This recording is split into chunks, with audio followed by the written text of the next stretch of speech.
Karen Mitchell's voice cut through the quiet street as she slammed her phone down and called the police again on the black neighbors across the road.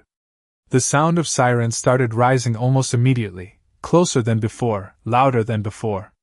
Marcus Blake stepped out of his house with grocery bags still in hand, frozen under flashing red lights.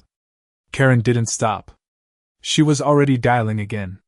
17 police calls, all directed at one family. Officer Daniel Reeves arrived first, scanning the street, seeing nothing that matched the urgency in the call. Yet something felt wrong about the repetition. The neighbors were being targeted, but the reports kept escalating like a system being deliberately abused. Karen pointed from her porch, insisting they were dangerous, her voice sharp enough to cut through the air. Marcus stayed still, not resisting, not provoking, just watching the officers search for a threat that didn't exist. Somewhere inside the Blake house, a security monitor blinked quietly, connected to a smart municipal access system Marcus helped maintain for his job, street camera feeds, gate logs, and utility access permissions for the block. He had legal clearance for it through his city infrastructure role, though no one outside the department knew the details. Reeves checked his radio, already uneasy. 17 calls in 1 week was not procedure. It was pattern abuse. The situation escalated when Karen refused to step back, calling again even as officers were already on site. Backup units slowed at the corner, unsure if this was real escalation or manipulation. Then the front door of the Blake house opened. Jordan Blake stepped out calmly, no rush, no fear. Reeves paused mid-step as his tablet pinged a priority identity match from the state system. Karen didn't notice at first. She was too focused on accusing Marcus again. But Reeves suddenly stopped listening to her entirely. The system label on his screen updated in real time. State Attorney Office confirmed. Karen's expression faltered for the first time. Jordan's eyes stayed steady, fixed not on emotion but on procedure. She asked one question that shifted the air completely, about misuse of. Repeated police dispatch. Reeves lowered his radio slightly as dispatch began cutting through with a new instruction. Karen's phone was still in her hand, but no one was answering her anymore. The street, once loud with accusation, started to feel controlled by something far larger than her calls. And just as Reeves tried to process the override instruction coming through dispatch, the signal flickered, as if the system itself was about to reveal something no one in the neighborhood had been prepared for. Officer Daniel Reeves lowered his radio slightly as the dispatch line crackled with conflicting instructions, his eyes locked on the tablet that still displayed the state verification tied to Jordan Blake's identity. The street that had moments ago felt like a routine neighborhood dispute now carried a heavier silence, as if every movement was being measured by something far beyond local authority. Karen Mitchell stood rigid on her porch, still holding her phone, her finger hovering as if she could restart the entire sequence of calls that had brought them here, but no one was responding to her urgency anymore. Marcus Blake remained near the edge of his walkway, groceries still in hand, watching the shift in how the officers were no longer reacting to Karen but instead to the information appearing in their systems. Reeves took a slow step closer to his partner and muttered that 17 calls in such a short span could not be standard procedure, especially when none of the previous reports had produced any evidence of threat. Karen suddenly raised her voice again, insisting that the presence of the black neighbors had always made her uncomfortable, but her words now echoed differently, less convincing under the weight of administrative silence forming around her.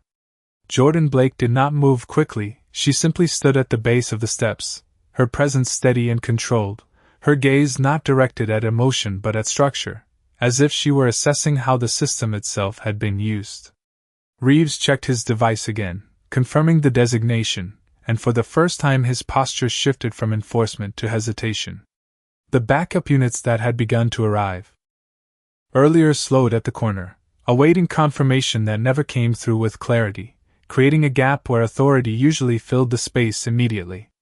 Karen took a step forward, demanding explanation from Reeves, but he barely acknowledged her now, his attention divided between protocol and the updated identity verification that had just escalated the entire situation beyond a civilian complaint. Marcus looked toward Jordan briefly, noticing that she still had not raised her voice once since stepping outside, which only made the contrast more striking as the environment around her grew more uncertain. A faint notification tone came again through Reeves's system, indicating that the case had been flagged at a state-level review threshold, something that rarely happened in routine neighborhood disputes. Karen's confidence began to fracture, as she realized that her repeated calls were no longer being treated as isolated incidents but as a possible misuse of emergency resources. Reeves finally spoke again, his tone lower, stating that they needed to verify jurisdictional authority before proceeding further, which caused one of the arriving officers to pause mid-step. Jordan finally turned her head slightly toward Karen, not with hostility but with a calm recognition that the situation had reached a point of procedural consequence rather than personal argument. She asked Karen quietly how many times she believed it was appropriate to involve law enforcement without substantiated cause, and the question landed heavier than any accusation could have. Karen tried to respond but hesitated, as if the repetition she had relied on was suddenly being reflected back at her in a way she had not considered. Reeves exhaled slowly, adjusting his stance, aware now that the dynamic had shifted from responding to a call to evaluating conduct. The street itself seemed to settle into a different rhythm, as even the distant sounds of passing cars felt muted under the attention of multiple agencies now indirectly connected to the scene. Marcus shifted his weight slightly, still silent, observing how quickly perception could alter when authority changed direction. Karen looked down at her phone again, but the screen no longer offered her control over what was happening.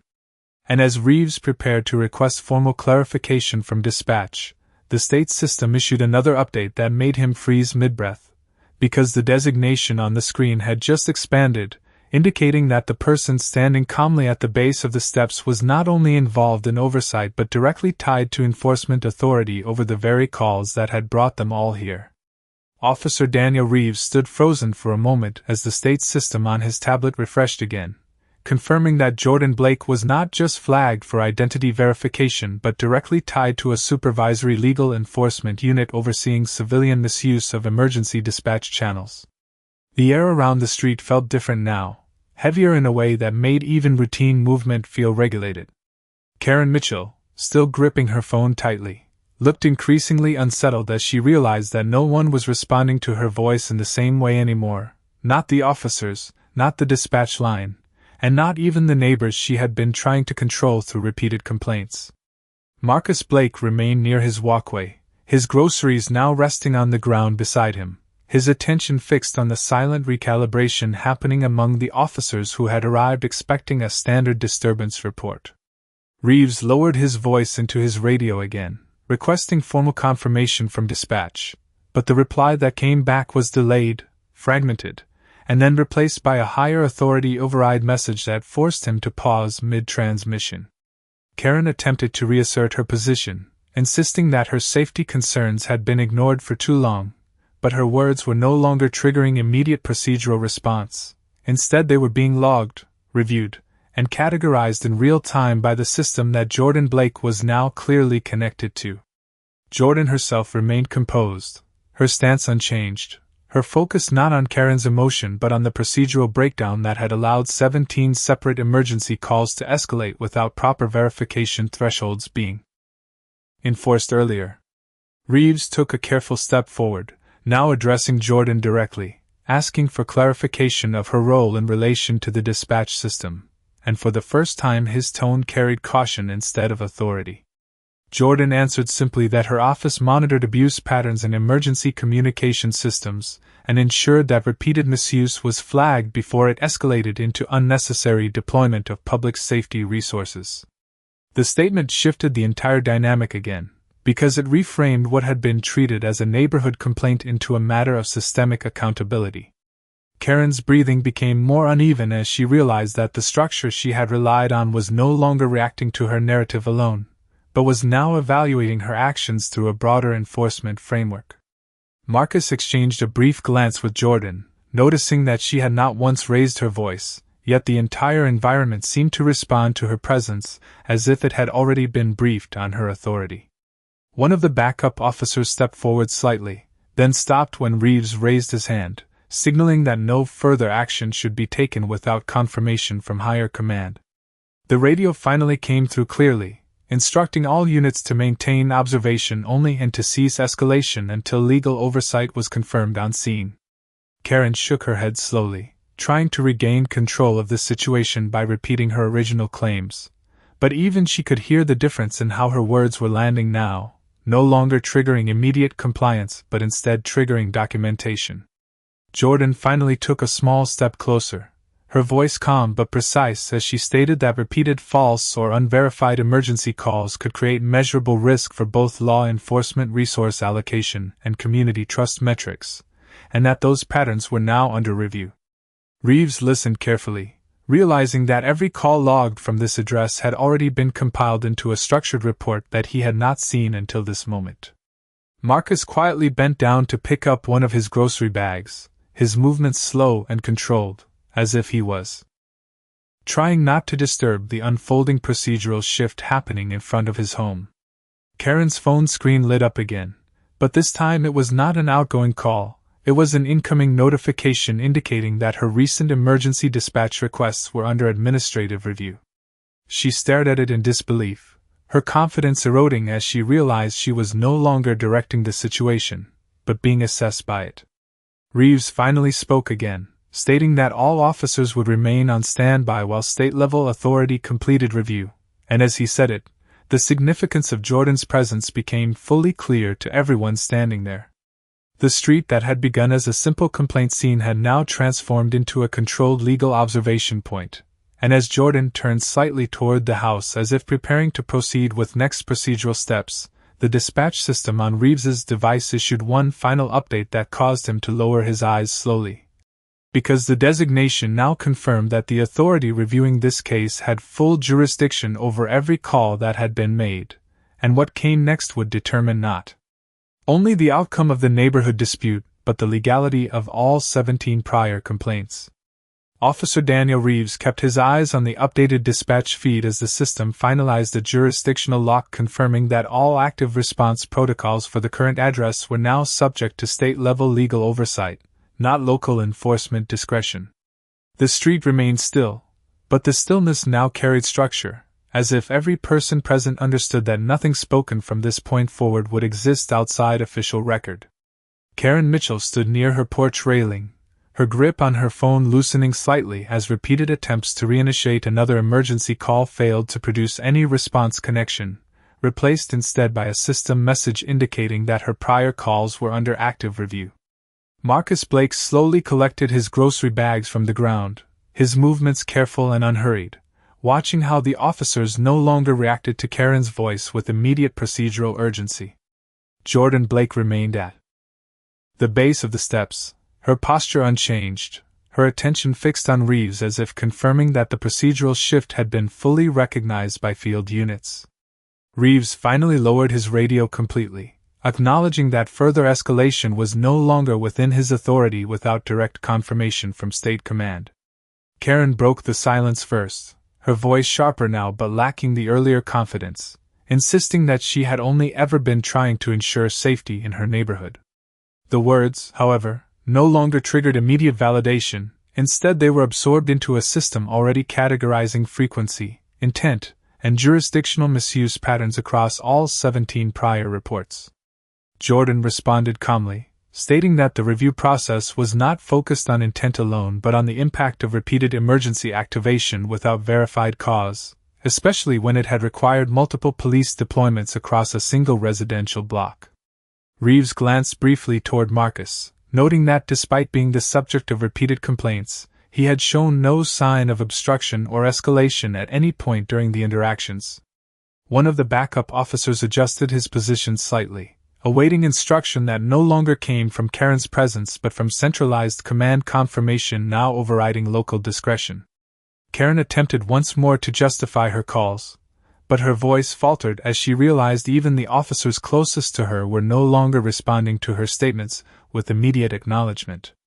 The silence that followed was not passive but procedural, as if the system itself had placed a pause on interpretation until full review was completed. Jordan finally stepped one pace forward, addressing Reeves directly and confirming that her office would be initiating a formal audit of all emergency call logs associated with the address, including timestamps, audio records, and dispatch responses. Reeves nodded slowly, understanding now that his role had shifted from active enforcement to documentation and observation only. Marcus exhaled quietly, the tension in his shoulders easing slightly as the immediate pressure of repeated police presence began to subside into controlled oversight. Karen looked around as if expecting someone else to intervene on her behalf, but no additional instructions came through the radio, only confirmation tones indicating restricted engagement status.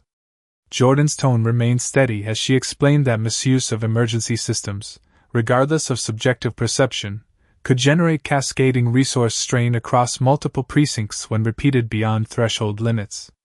Reeves acknowledged the statement, aware that every prior call had already been compiled into a structured escalation report he had not seen until this moment.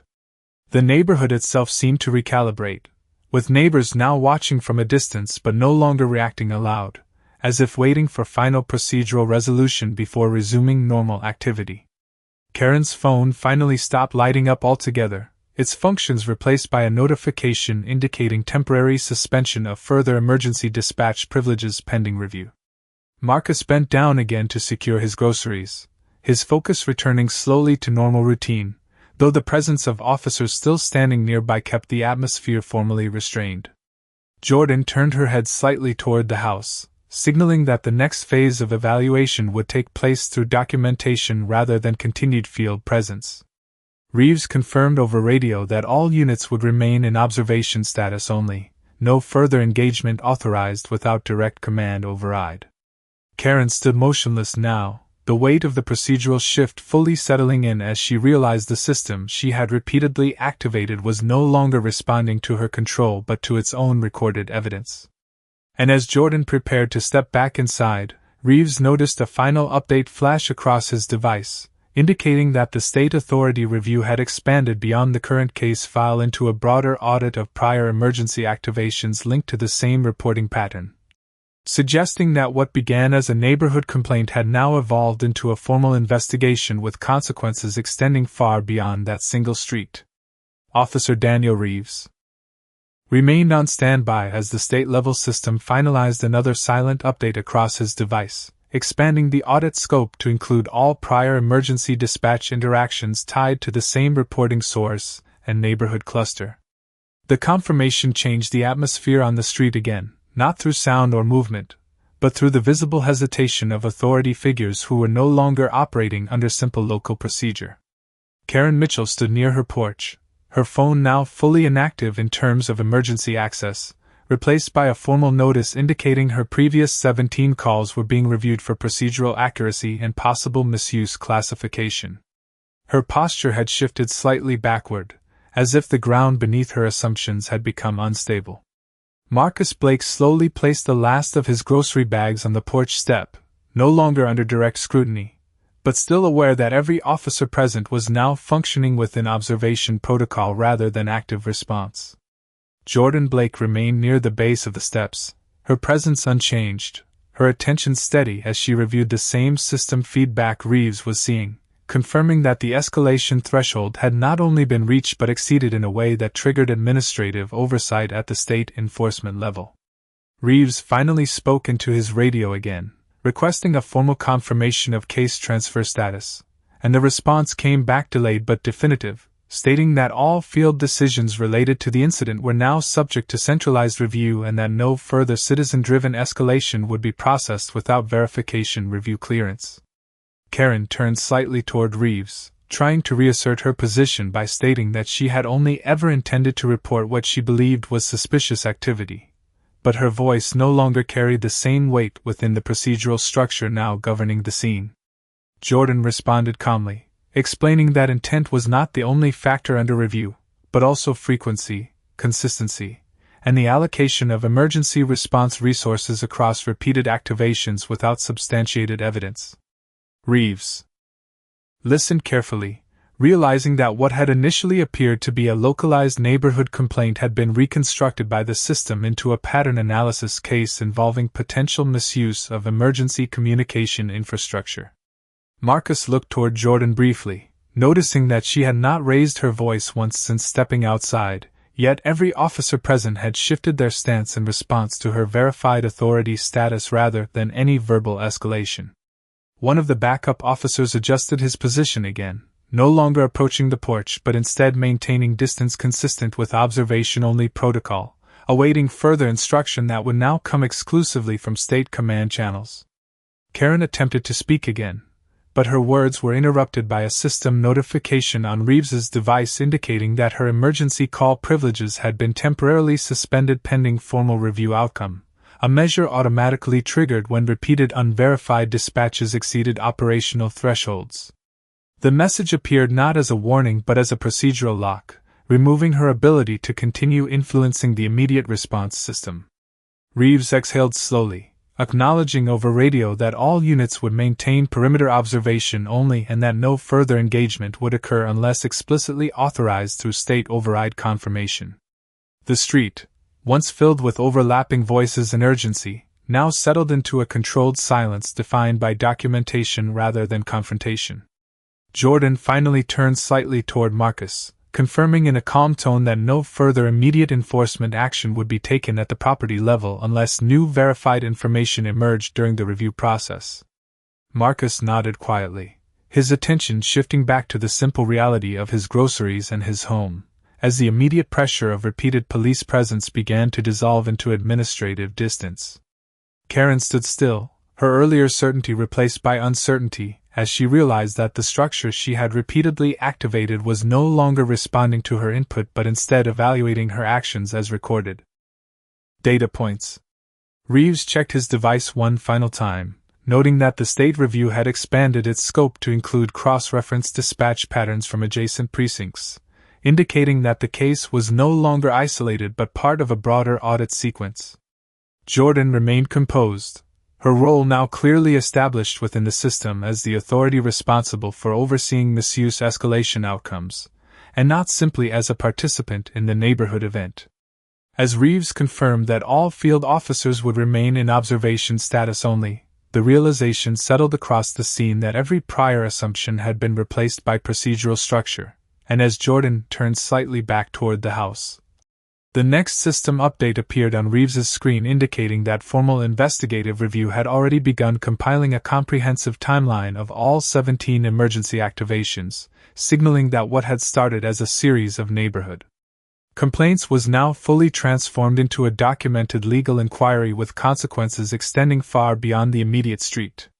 Officer Daniel Reeves remained positioned at the edge of the street as the state-level system completed another silent synchronization across his device, expanding the formal review boundary to include all associated dispatch metadata, audio logs, and officer response timestamps tied to the 17 emergency calls originating from the same residential address cluster. The update did not produce any audible alarm, yet every officer on scene reacted subtly to the shift, adjusting their posture as the situation transitioned further away from field discretion and deeper into centralized legal review. Karen Mitchell stood near her porch railing, no longer attempting to initiate new emergency calls, as her device had already been locked from dispatch access pending administrative evaluation. The absence of her usual control over the system created a noticeable stillness in her behavior, as if she were waiting for the structure she had repeatedly activated to return to her command. Marcus Blake remained near his walkway, now fully disengaged from immediate scrutiny, slowly organizing his groceries while observing how the presence of multiple officers had become procedural rather than reactive. Jordan Blake stood in the same position at the base of the steps, her attention steady, her presence unchanged, as Reeves finally confirmed through his radio that all field units were officially downgraded to observation status under state oversight directive, meaning no enforcement action could proceed without formal review clearance. Karen broke the silence by attempting to reframe her earlier complaints as subjective concerns for neighborhood safety, but the tone of her argument no longer aligned with the structured documentation now visible in Reeves's system, where each call had been logged, categorized, and flagged for frequency escalation analysis. Jordan responded without raising her voice, explaining that repeated emergency activation without substantiated evidence was not evaluated solely on perceived intent but on systemic impact, including resource deployment strain and procedural disruption across multiple response cycles. Reeves listened carefully, now fully aware that the situation had moved beyond a neighborhood dispute and into a formal audit of communication misuse patterns, where every prior assumption required verification against recorded data. One of the backup officers stepped slightly backward, maintaining perimeter distance as instructed, while awaiting further instruction that would now only originate from state command authorization channels. Karen's expression tightened as she realized that even her attempts to justify her actions were being processed as part of an official review sequence rather than immediate field discussion. Marcus looked briefly toward Jordan, noticing again how her composure remained unchanged despite the increasing administrative weight surrounding the scene, as if she was operating within the structure rather than being affected by it. Reeves checked his device again, confirming that the audit had expanded to include cross-jurisdictional dispatch logs from neighboring precincts, indicating that the system had detected a repeated activation pattern requiring broader enforcement review. Karen attempted once more to assert that she had only been responding to perceived disturbances, but her voice was now met with procedural silence rather than immediate acknowledgement, a shift that visibly unsettled her stance. Jordan took a small step forward, clarifying that the purpose of the review was not to invalidate personal perception but to ensure that emergency communication channels were used in accordance with legal thresholds established for repeated dispatch escalation. Reeves acknowledged the statement, recognizing that the case had transitioned into a structured compliance evaluation rather than a real-time enforcement situation. The neighborhood itself remained quiet, but the silence was no longer passive. It was administrative, as if every action taken on the street was now being recorded for institutional review. Marcus finally placed his groceries fully on his porch, his attention easing as the immediate presence of enforcement pressure continued to recede under observation protocol. Karen stood still, her phone now only displaying a suspended status notification, reinforcing that her ability to initiate further emergency contact had been temporarily removed pending outcome determination. Reeves exhaled slowly, confirming over radio that all units would maintain non-intervention observation status until further instruction, while also acknowledging that no additional escalation requests would be processed without verified authorization. Jordan turned her head slightly toward the house, signaling a subtle transition from external field evaluation to internal procedural assessment, as the system on Reeves's device issued another update confirming that the audit had now entered formal compilation stage, aggregating all 17 prior dispatch events into a unified investigative timeline that would determine whether the calls were justified, excessive, or improperly utilized within the emergency response framework. Officer Daniel Reeves stood quietly at the edge of the sidewalk as the state system on his device completed another layered update, sealing the case file into a formal investigative structure that now included synchronized logs from dispatch centers, patrol units, and administrative oversight systems across the district. The screen in his hand no longer reflected a live incident response but a structured legal timeline being assembled in real time, with each of the 17 emergency calls from the same address now time-stamped, categorized, and cross-referenced for procedural compliance review. The street itself had settled into an uneasy stillness, not from confusion but from the absence of active enforcement motion, as all responding units were now officially restricted to observation status under state directive. Karen Mitchell remained near her porch railing, her posture rigid but no longer assertive, as her phone continued to display a suspended emergency access notice, indicating that her recent call activity had been temporarily frozen pending formal evaluation. Marcus Blake stood a few feet from his doorway, now fully disengaged from the police attention that had dominated the street for hours, slowly organizing his groceries while watching the shift in authority dynamics unfold without any further escalation directed at his household. Jordan Blake remained at the base of the steps, her presence unchanged, her attention steady and focused on Reeves as he processed another system notification confirming that the audit had transitioned into its formal compilation phase, meaning all prior emergency activations were now locked for legal review and could not be modified or dismissed at field level. Karen finally broke her silence, her voice lower now, attempting to reframe her earlier actions as repeated expressions of concern rather than misuse, but the system no longer processed her statements as immediate justification, instead integrating them into a structured behavioral pattern analysis linked to call frequency and escalation thresholds. Jordan responded calmly, stating that emergency communication systems were designed for verified incidents requiring immediate response, and that repeated activation without substantiated evidence created measurable strain on public safety allocation and response integrity metrics. Reeves listened without interruption, now fully aware that his role had shifted entirely from field enforcement to procedural documentation, as every action taken from this point forward would be recorded as part of the State Review Archive. One of the backup officers maintained position near the street corner, no longer advancing or retreating, simply holding observation stance as instructed while awaiting further centralized command instructions that did not arrive. Marcus briefly looked toward Jordan again, noticing how her composure remained constant even as the administrative weight of the situation continued to increase around her presence, as if she were operating within the system rather than being affected by it.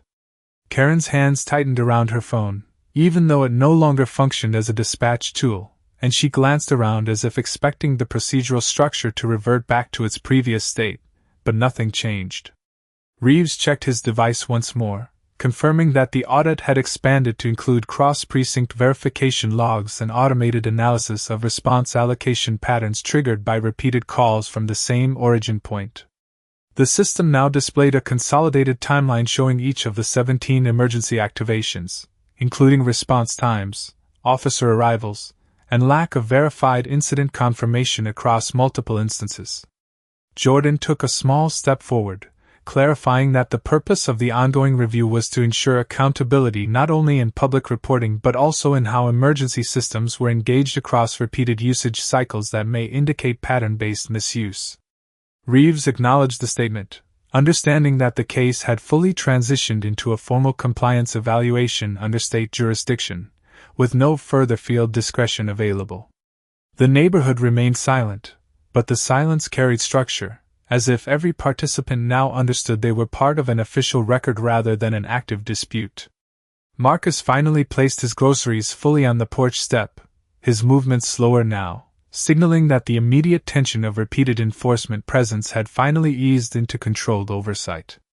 Karen remained standing in place, her earlier confidence completely replaced by uncertainty, as she realized her actions were no longer being interpreted through personal perspective but through aggregated system data and procedural thresholds. Reeves exhaled quietly and confirmed over radio that all units would continue in observation-only status until further instruction from State Command, while also acknowledging that no additional emergency calls from the same source would be processed without verification clearance. Jordan turned slightly toward the house again, signaling a transition from field observation to internal review consolidation, as the system on Reeves's device issued another update confirming that the full investigative timeline had been finalized for legal assessment, containing every interaction, every dispatch response, and every escalation event tied to the 17 calls that had brought the entire street under state-level scrutiny. Officer Daniel Reeves stood at the edge of the quiet street as the state system on his device shifted from compilation mode into formal review initialization, locking the 17 emergency dispatch events into a single consolidated legal record that could no longer be altered at the field level. The interface in front of him changed from live operational status to structured audit presentation, displaying timestamps, response logs, and classification markers for each call that had originated from the same address. The atmosphere around the neighborhood felt noticeably different, not because of movement or sound, but because of the absence of authority reaction, as every responding unit had now been restricted to observation-only protocol pending state-level evaluation. Karen Mitchell remained near her porch railing, her posture no longer firm, her earlier sense of control replaced by visible uncertainty, as she watched officers no longer respond to her presence with immediate procedural acknowledgement. Her phone remained inactive in terms of emergency access, showing only a suspended status notification that confirmed her prior calls were now part of an official review sequence. Marcus Blake stood a few feet from his doorway, his groceries finally set down, his attention shifting between the officers and the quiet stillness that had replaced the earlier escalation. Jordan Blake remained at the base of the steps, her composure unchanged, her attention steady on Reeves as the system on his device confirmed that the audit had expanded beyond local jurisdictional logs and now included cross-reference dispatch activity from adjacent precinct networks. Reeves finally spoke into his radio, confirming that all field units were to maintain observation-only posture with no engagement unless explicitly authorized by state command override, and the acknowledgement came back immediately, reinforcing that operational control had fully transitioned away from street-level discretion. Karen attempted to speak again, her voice carrying less certainty than before, as she tried to explain that her repeated calls had always been driven by concern for safety rather than intent to disrupt, but the system no longer processed her statements as immediate justification, instead categorizing them within behavioral frequency analysis tied to emergency misuse thresholds. Jordan responded calmly, stating that emergency communication systems relied on verified necessity and that repeated activation without substantiated evidence could trigger systemic strain across multiple response channels, which was now reflected in the compiled audit report visible on Reeves's device. Reeves listened without interruption, fully aware that every word spoken at this stage was being integrated into the formal investigative record rather than active enforcement dialogue. One of the backup officers shifted position slightly, maintaining distance as instructed, while the rest of the units remained stationary, awaiting further instruction from centralized command that did not arrive in real time. Marcus glanced briefly toward Jordan again, noticing how her presence remained steady despite the procedural weight now surrounding the entire scene, as if she were operating within the framework of the system rather than reacting to it. Karen's hands tightened around her phone even though it no longer served any functional purpose, and she looked toward Reeves as if expecting the structure of authority to revert back to its earlier state, but nothing changed in the procedural environment around her. Reeves checked his device again, confirming that the audit now included automated analysis of response allocation efficiency, highlighting repeated deployments triggered by identical reporting patterns without verified escalation criteria being met. The system displayed a unified timeline of all 17 calls, showing each dispatch event, arrival time, and absence of confirmed incident validation, forming a complete behavioral sequence for review. Jordan took a small step forward, clarifying that the purpose of the review process was to ensure accountability not only in emergency response activation but also in the responsible use of public safety infrastructure across repeated engagement cycles. Reeves acknowledged the statement, recognizing that the situation had fully transitioned from active field response into structured compliance evaluation under state jurisdiction, removing any remaining discretionary authority from local units. The neighborhood remained silent, but the silence now carried procedural structure, as every individual present was effectively part of an official record rather than an unfolding dispute. Marcus finally shifted fully toward his porch, his focus returning to normal activity, as the immediate pressure of enforcement presence continued to dissolve into administrative oversight. Karen remained motionless, her earlier confidence replaced entirely by uncertainty, as she realized her repeated actions were now being interpreted through system-wide data aggregation rather than personal narrative. Reeves exhaled slowly, confirming over radio that all units would remain in observation-only status until further instruction, while also acknowledging that no additional emergency dispatch requests from the same source would be processed without verification clearance. Jordan turned slightly toward the house, signaling that the field evaluation phase was complete and that the system was now fully engaged in formal documentation review, as Reeves's device issued another update confirming that the consolidated case file had been transferred to State Legal Assessment Division for determination of procedural outcome based on all recorded interactions. Officer Daniel Reeves remained stationary near the curb as the state system finalized another structured update across his device, transitioning the case from active review initialization into full legal analysis mode. where each of the 17 emergency dispatch events was now being evaluated not only as isolated incidents but as a continuous behavioral sequence tied to jurisdictional compliance standards. The interface displayed a consolidated timeline, marking each call from Karen Mitchell with precise timestamps, response durations, and verification outcomes that consistently showed a lack of confirmed emergency conditions. The street itself remained quiet, but the silence was no longer ordinary. It had become procedural, as every responding officer had now been formally restricted to observation-only status under state command directive, with no authority to escalate or intervene without explicit override authorization. Karen Mitchell stood near her porch railing, her posture stiff but visibly diminished compared to earlier, her phone still locked under emergency suspension status, preventing any further attempts to initiate dispatch requests. Marcus Blake remained near his doorway, his groceries now fully placed aside, his attention calmer but still observant as the situation shifted entirely away from immediate enforcement presence into administrative processing. Jordan Blake stood at the base of the steps, unchanged in posture and tone, her focus directed toward Reeves as the system confirmed that the case file had now entered legal review distribution, meaning it had been assigned for formal assessment beyond field jurisdiction. Reeves finally spoke into his radio again, confirming that all units would maintain perimeter observation only, and the acknowledgement came back immediately, reinforcing that operational control had fully transitioned away from local authority structures.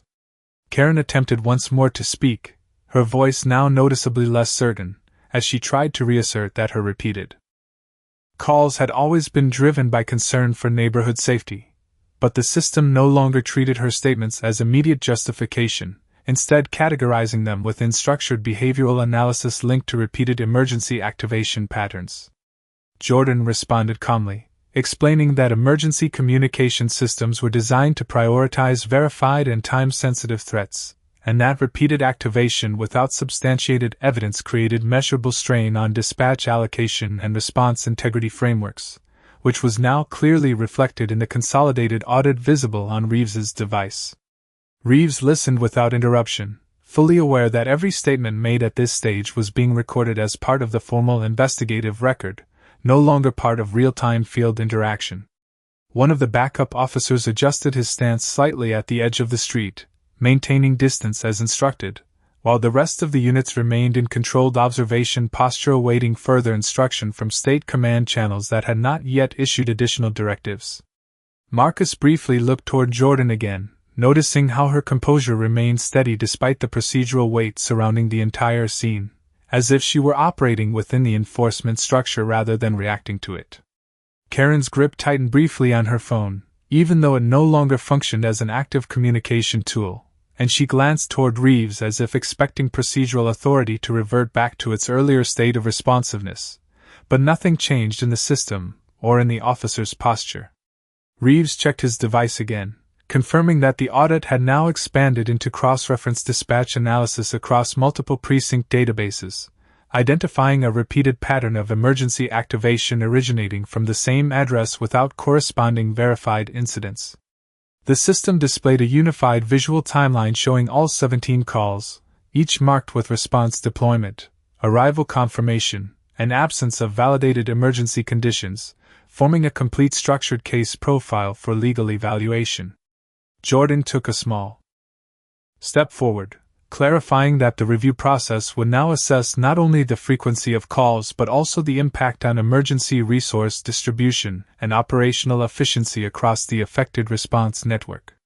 Reeves acknowledged the update, recognizing that the case had fully transitioned from field response into formal compliance adjudication under state jurisdiction, eliminating any remaining discretionary authority from local enforcement units. The neighborhood remained still, but the stillness now carried institutional structure, as if every participant was part of an official record being compiled in real time. Marcus finally shifted his focus back toward his porch, his posture easing slightly as the immediate pressure of repeated enforcement presence continued to dissolve into controlled administrative oversight. Karen remained motionless, her earlier confidence now replaced entirely by uncertainty, as she realized that her repeated actions were no longer being interpreted through personal perception but through aggregated system data and procedural thresholds.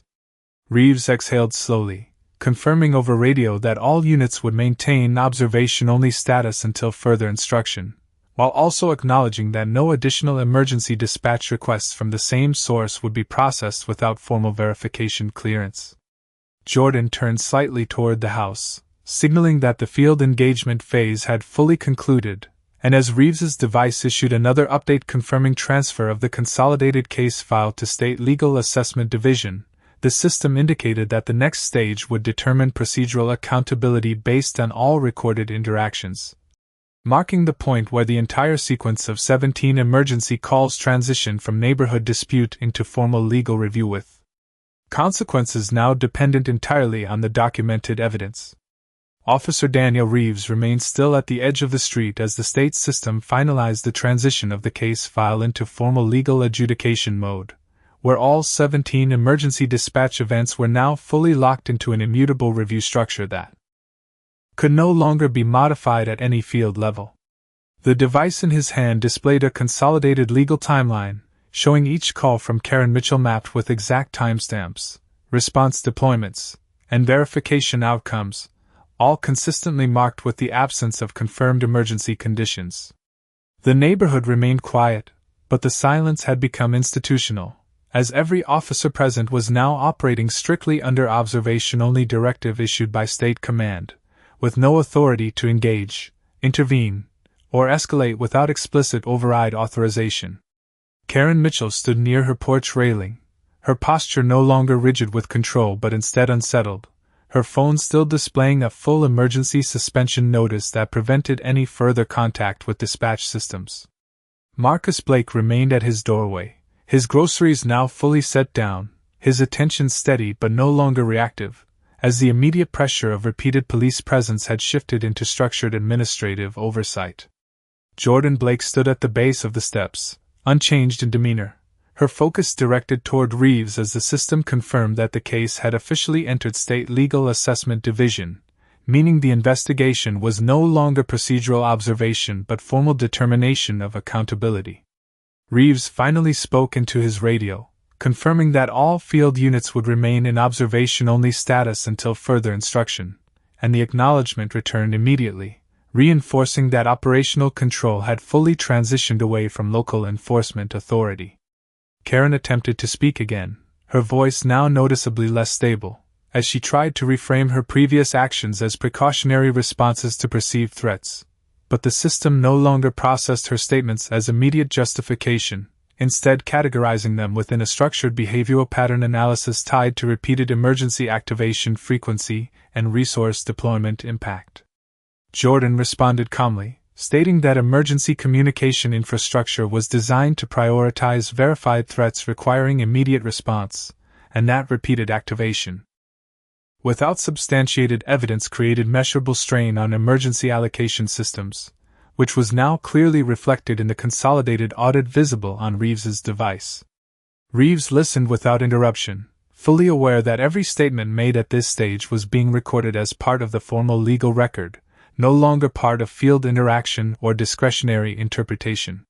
One of the backup officers maintained position at the edge of the street, adjusting slightly but remaining in observation posture as instructed, while the remaining units stayed still, awaiting any further instruction from State Command that had not yet been issued. Marcus briefly looked toward Jordan again, noticing how her composure remained unchanged despite the procedural weight surrounding the entire scene, as if she were operating within the enforcement structure rather than being subject to it. Karen's grip tightened briefly on her phone even though it no longer had any active function, and she looked around as if expecting the system to revert back to its earlier responsiveness, but nothing changed in the environment or in the officer's stance. Reeves checked his device again, confirming that the audit had now expanded into cross-jurisdictional analysis, incorporating dispatch patterns from adjacent precinct systems to identify repeated activation behavior originating from the same address without verified incident confirmation. The system displayed a unified timeline showing all 17 emergency calls, each marked with deployment response, arrival confirmation, and absence of validated threat conditions, forming a complete structured profile for legal evaluation.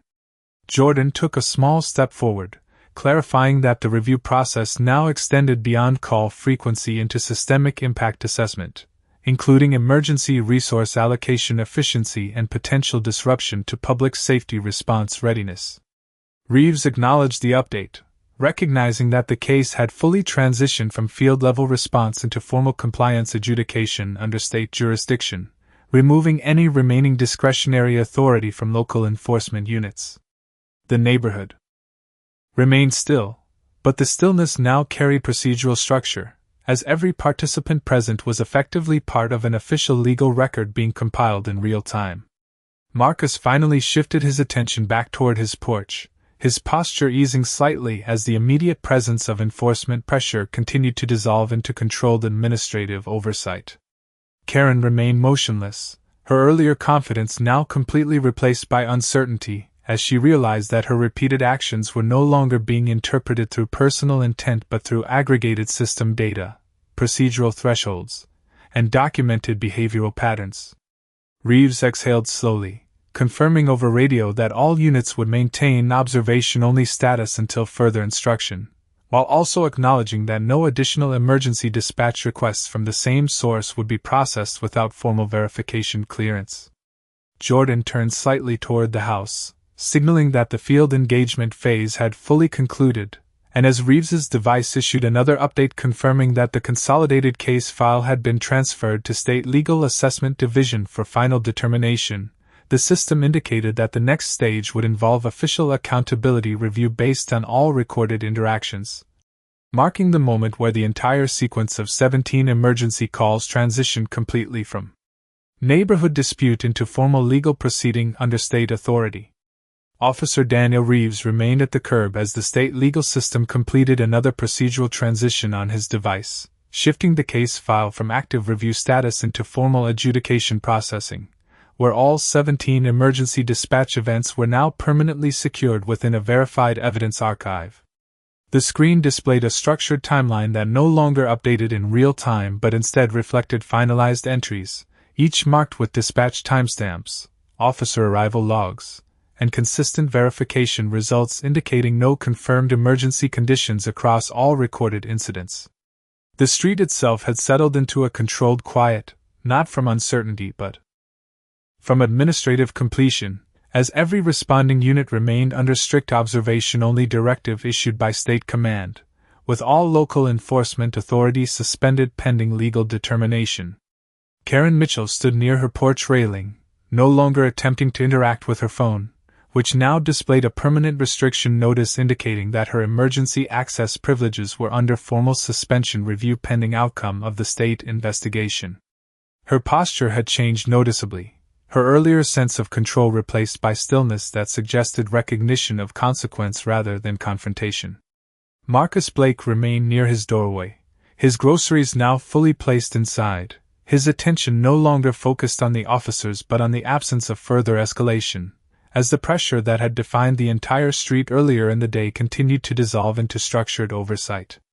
Jordan Blake remained at the base of the steps, her presence unchanged, her focus steady as she observed Reeves confirming through his system that the case had officially entered legal adjudication phase under state authority, meaning all prior field actions were now closed and preserved as evidentiary record. Reeves finally lowered his radio completely, acknowledging that no further communication would alter the procedural status of the scene, and the acknowledgement from dispatch confirmed that all units were to maintain observation posture only until formal closure of review proceedings. Karen shifted slightly, her voice quieter now as she attempted to restate her earlier position, explaining that her repeated calls had been motivated by concern rather than intent to disrupt, but the system no longer treated her statements as active justification, instead categorizing them within a structured behavioral record that mapped frequency, pattern consistency, and resource impact across all 17 dispatch events. Jordan responded calmly, reiterating that emergency communication infrastructure operated under strict verification thresholds designed to ensure resource allocation for confirmed incidents, and that repeated activation without substantiated Evidence was now reflected in the finalized audit report visible within Reeves's system. Reeves listened without interruption, fully aware that every statement made at this stage existed only within the formal legal record and no longer influenced operational response.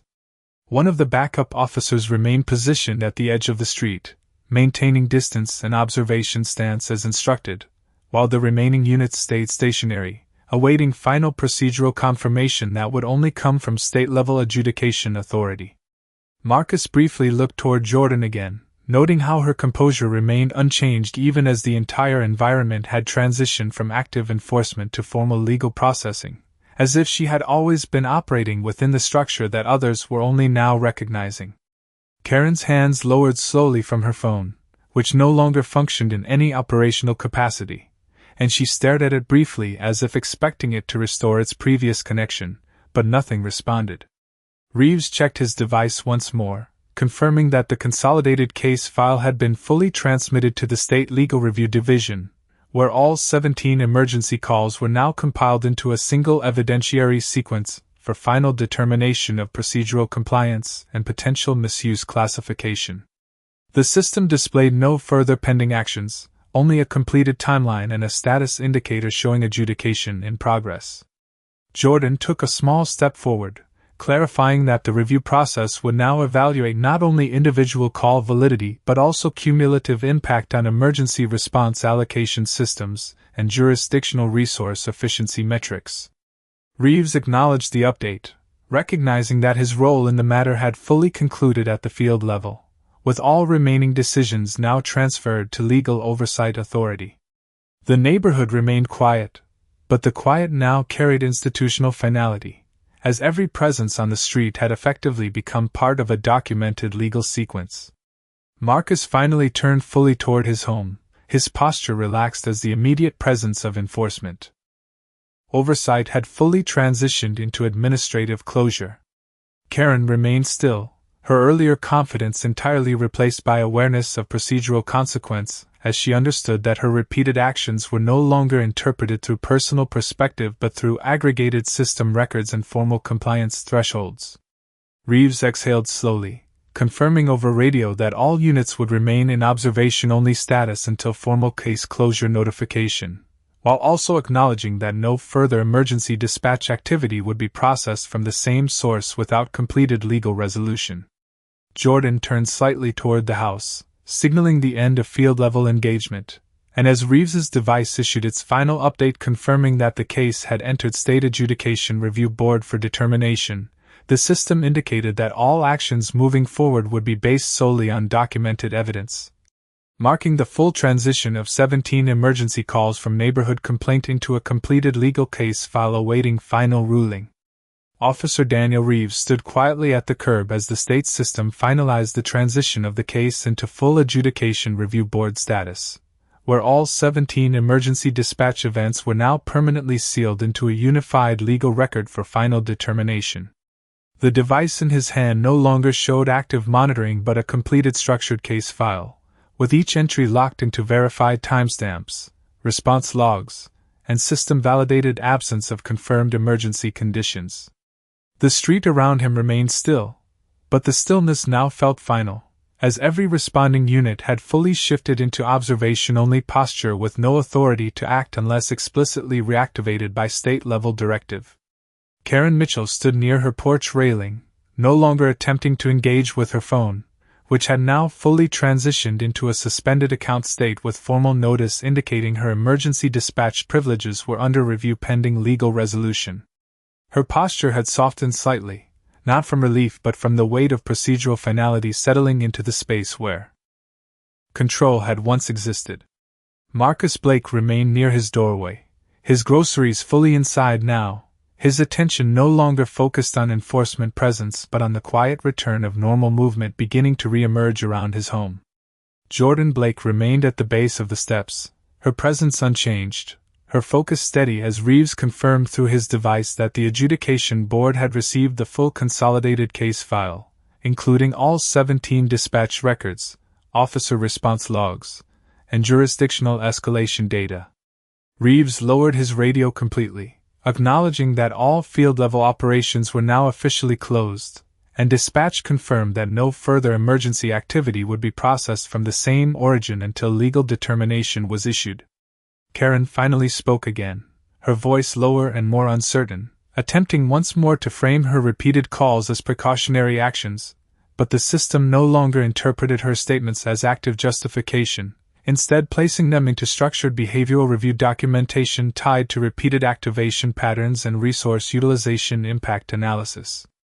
Jordan responded calmly, stating that the purpose of the adjudication process was to evaluate systemic use of emergency communication channels based on verified necessity, frequency of activation, and measurable operational disruption, all of which had already been compiled into the final report now visible within Reeves's system. Reeves listened without interruption, fully aware that every word spoken now existed only as part of the legal record and would not influence any field response outcome. One of the backup officers remained at the edge of the street, maintaining observation posture as instructed, while the remaining units stayed stationary, awaiting final procedural closure notification from State Command Authority. Marcus briefly looked toward Jordan again, noticing how her composure remained unchanged even as the entire situation had transitioned from active enforcement into completed legal processing, as if she had always been operating within the system rather than being subject to it. Karen's hands lowered slowly, her phone now completely inactive in function, and she stared at it briefly as if expecting the system to restore its previous responsiveness, but nothing changed. Reeves checked his device once more, confirming that the adjudication board had formally acknowledged receipt of the consolidated case file and initiated structured legal evaluation, meaning all 17 emergency calls were now being reviewed as a single coordinated sequence under state compliance authority. The system displayed a finalized timeline showing each dispatch event, response deployment, arrival confirmation, and absence of verified incident across all recorded instances, forming a complete evidentiary profile for legal determination. Jordan took a small step forward, clarifying that the adjudication process would now assess not only individual call validity but also cumulative impact on emergency response efficiency and cross-jurisdictional resource allocation metrics. Reeves acknowledged the update, recognizing that his role had fully concluded at the operational level, with all remaining decisions now transferred entirely to the Legal Review Board. The neighborhood remained quiet, but the quiet now carried a sense of procedural completion, as every presence on the street was effectively part of a finalized official record. Marcus finally turned fully toward his home, his posture relaxed as the immediate enforcement presence had completely dissolved into administrative closure. Karen remained still, her earlier confidence fully replaced by the realization that her repeated actions were no longer being viewed through personal intent but through structured system analysis and formal compliance thresholds.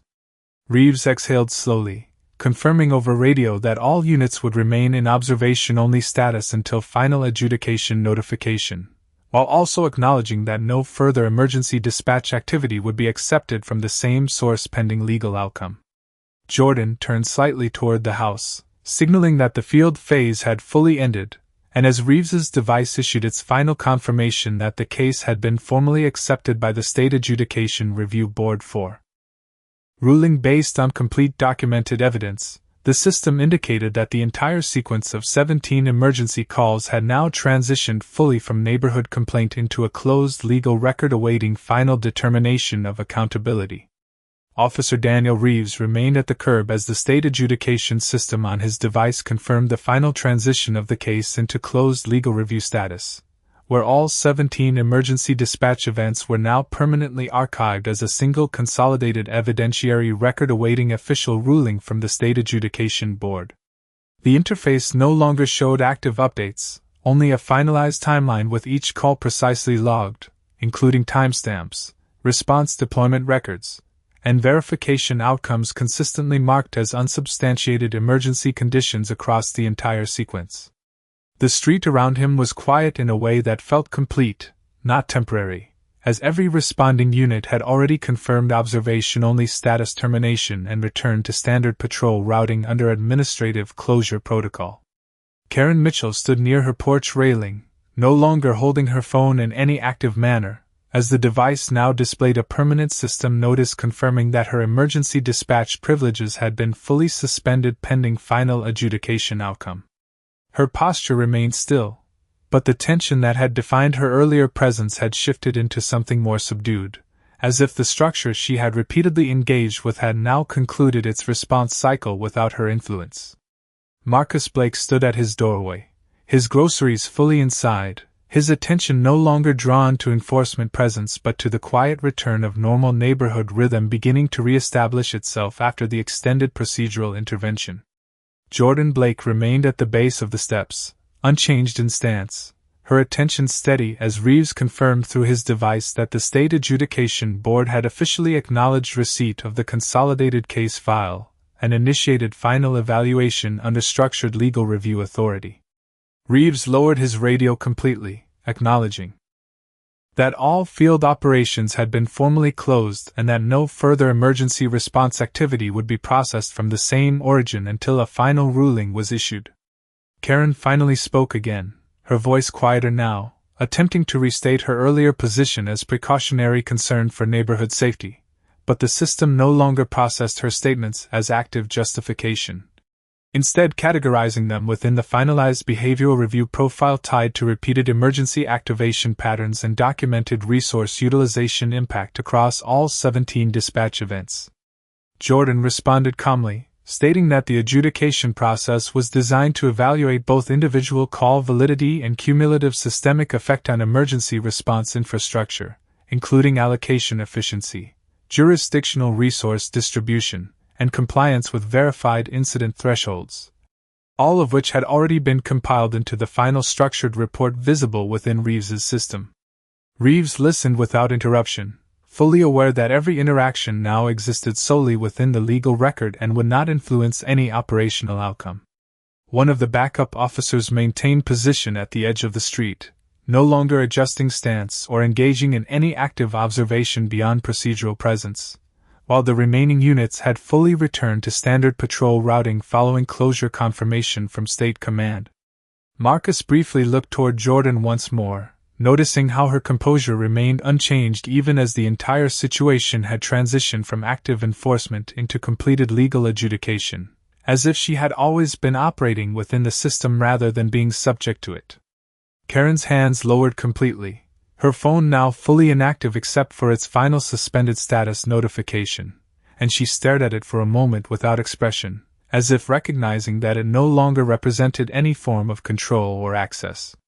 Reeves checked his device one final time, confirming that the State Adjudication Board had entered final review phase with full access to the consolidated case file, meaning all 17 emergency calls were now being evaluated as a single structured legal sequence under formal state authority. The system displayed a completed timeline showing every dispatch event, officer response, and verification result, forming a comprehensive evidentiary record that required no further field input. Jordan took a small step back toward the house, signaling that her role in the field review had fully concluded, as the process now existed entirely within legal adjudication channels beyond street-level interaction. Marcus finally turned toward his home completely, his posture relaxed as the neighborhood returned to normal conditions after the extended procedural disruption.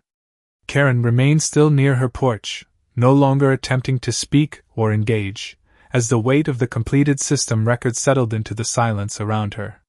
Reeves exhaled slowly, confirming over radio that all units were cleared from observation duty and fully released from the incident, while also acknowledging that no further emergency dispatch requests from the same source would be accepted pending final adjudication ruling. As the street returned fully to ordinary stillness, Reeves's device issued its final confirmation that the case had been officially closed at the field level and transferred entirely to the State Adjudication Board for final determination, marking the complete transition of 17 emergency calls from repeated neighborhood reports into a finalized legal case file awaiting ruling based solely on documented evidence and procedural review.